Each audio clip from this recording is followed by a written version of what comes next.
વિદ્યાર્થી મિત્રો, આજે આપણે ધોરણ 6 ની અંદર આવતું સંખ્યા પરિચયમાં આપેલ સંખ્યાનું વિસ્તરણ શીખીશું.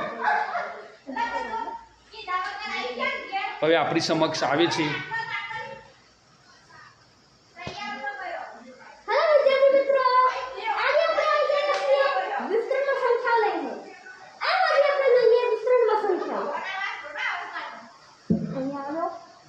જોઈ શકો તો તમે આપણે ઉદાહરણ આપી જ દીધેલું છે.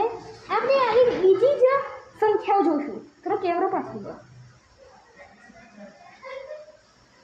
અહીં લખી 4 5 6 7. તો આ કેટલા હજાર અંકની સંખ્યા છે. ઓકે, અહીં આપણે બરાબરની ચિહ્ન કરશું. એ 4 છે તો પાછળ કેટલા મીંડા લાગે? 3. તો 1 2 3 વત્તા કરવાના. આ 5 અવસર કરીશું. તેની પાછળ કેટલા આંકડા છે? 2 આંકડા છે તો 500 પ્લસ કરશું. આ 6 છે એની પાછળ કેટલા આંકડો છે? 1 આંકડો છે તો 60 લખશું વત્તા 7. કેમ કે કોઈ પાછળ આંકડો વત્તા નથી તો 7 ના 7 જ રહે. સમજી ગયા? તો વિદ્યાર્થી મિત્રો, અહીં આપણે આ રકમ લખી અને આને નેચર શું લખવાનું આપણે એની વાત કરશું. 4 છે.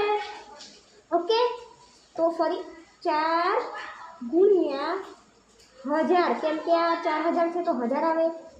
પ્લસ કરશું 5 ગુણ્યા 100. ઓકે, સમજી ગયા? 6 ગુણ્યા 10 વત્તા 7 ગુણ્યા 1. આ રીતે વિસ્તરણમાં જવાબ લખી શકાય છે. અહીં ઉપર ઉદાહરણ આપેલ છે ને આ છે. તો હવે એક હું રકમ લખીશ, તેનો જવાબ કોમેન્ટ બોક્સમાં તમે પિન કરજો. આ પ્રશ્નનો જવાબ તમારે કહેવાનો છે.